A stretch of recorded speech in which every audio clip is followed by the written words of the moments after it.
It's nice to get that one off the back. It's obviously it's the first one away from home, and to contribute and put the team in a position like we did today was very nice. So nice to get it off the back. Is it something that you have given a bit of thought to? Or? Look, it's not something that you sort of sit there and think about all the time, but it's definitely something, obviously the reporters and the media obviously beat everything up a little bit more. So, it's something that gets spoken about, and it's nice to be able to score runs in different conditions and show people that that you can play in, not just bouncy, seaming or swinging conditions, but in against spin as well.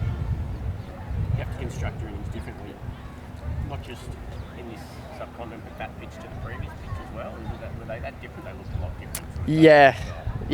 You're spot on. I mean, a lot of my preparation coming in for this game was actually done on a wicket that was going to be spinning from day one. So I actually had to adjust my game a little bit, and speaking to Steve out there and speaking to Uzi, we were just talking a little bit about, trusting our defence a little bit more, being able to be a bit more selective rather than having to probably be as forward with your game as you were on the other wicket. When the wicket's going so big and it's so inconsistent, you have to take some chances and premeditate a sweep or premeditate running down the wicket.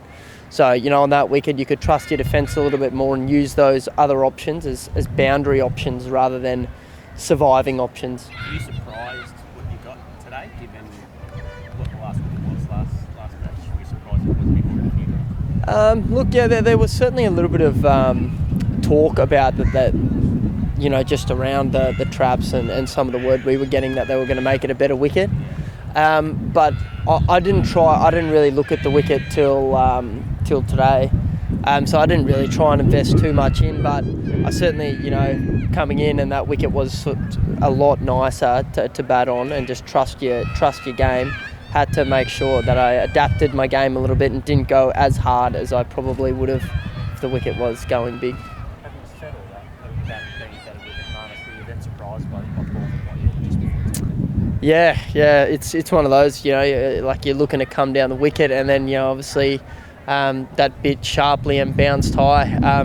But I mean, that's what spinning conditions are. I think you just know that there's going to be a ball like that, and you've just got to trust your defence and really play your game in and amongst that. If you get a ball that gets you like that, you walk off and you go, well, that's in the game plan. You were playing a certain way, and those were the risks you were taking, and that's an acceptable out on a wicket like that. So obviously very disappointed that I didn't go on there and on a nice wicket and make a really big score. But hopefully Smudgy's going to make up for lost time. And does that ball give you some confidence that when Nathan and others get a chance on that wicket that with a big score behind you? Yeah, I mean, Nathan spins it on glass, so I'm sure he's going to get some turn and bounce on that wicket. And same with Sweppo, they're both big spinners of the ball. So I think that's a real advantage for us, where we got two bowlers that are probably going to put more revs on the ball than their bowlers, which is just going to create probably more of that inconsistent spin. But it is a nice wicket, so it's going to be a bit more of a grind and just being patient and, like you said, sticking to your process. I was going to say, you mentioned Steve there. That's actually the first test innings where you guys have had 100 in the same innings together. Is that a bit of a surprise, given you've had quite a few substantial partnerships in the last week?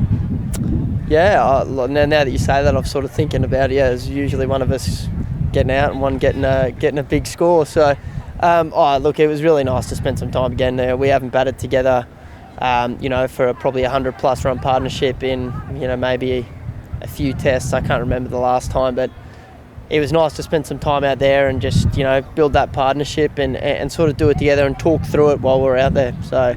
And I was going to say, you both, different reasons, different circumstances, but do you think you both felt like you left some runs out there last week, and so it was nice to be in there for a long time as well?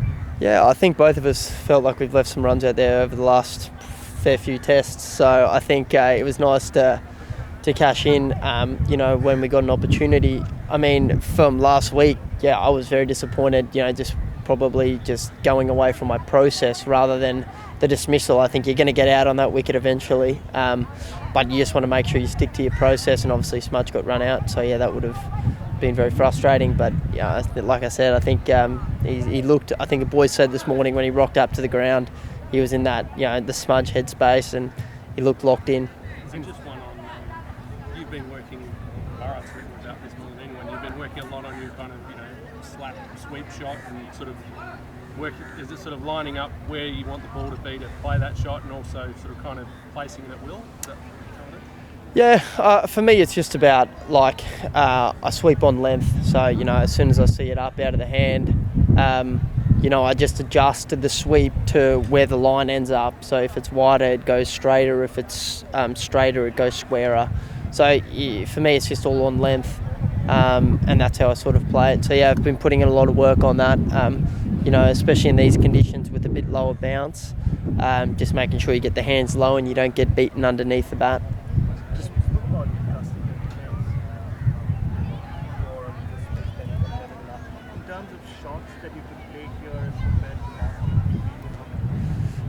The forward defence is the one. I think the other week, the last week's game, I think that was the shot we talked about as being the toughest on that wicket, was just defending, because you felt like every time you were defending, you were one's gonna explode or beat your outside edge or take your outside edge. So that was the one shot you could play today, and you could trust a little bit more.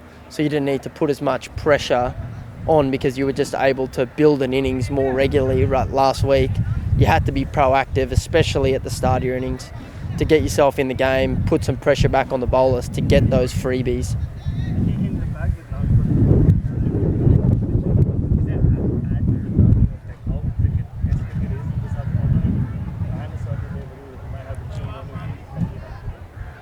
Yeah, you're spot on. I think you've got to prepare. I think a really good method is you prepare for the worst and then adjust if it's better. So we certainly we're probably 10 days almost on the same wickets, and they're just spinning consistently. There's bounce inconsistency, so you really work hard when you're training and when you're working on your skills. And then when you get out there, hopefully, like today, we're obviously fortunate. We won the toss and it was a really nice wicket, and we were able to put a score on the board. But it could have been the same as last week, and we were prepared for that as well. Awesome.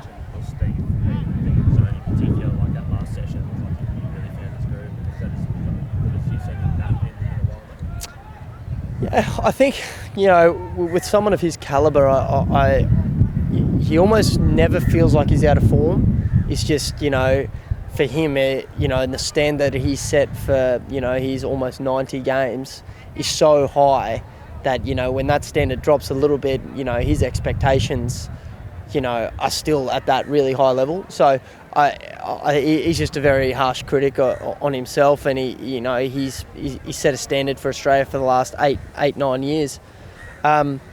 So I never feel like he's out of form. I never go, geez, he's not hitting the ball well. He's just maybe a bit short on runs, and then it's just confidence thing. Getting that one today, I think, is really going to open up the floodgates, and I think we could have a really big next how many ever 10 tests we have within the next year. I think it's just it's a nice relief to get the 3 figures. Awesome. Thanks, guys.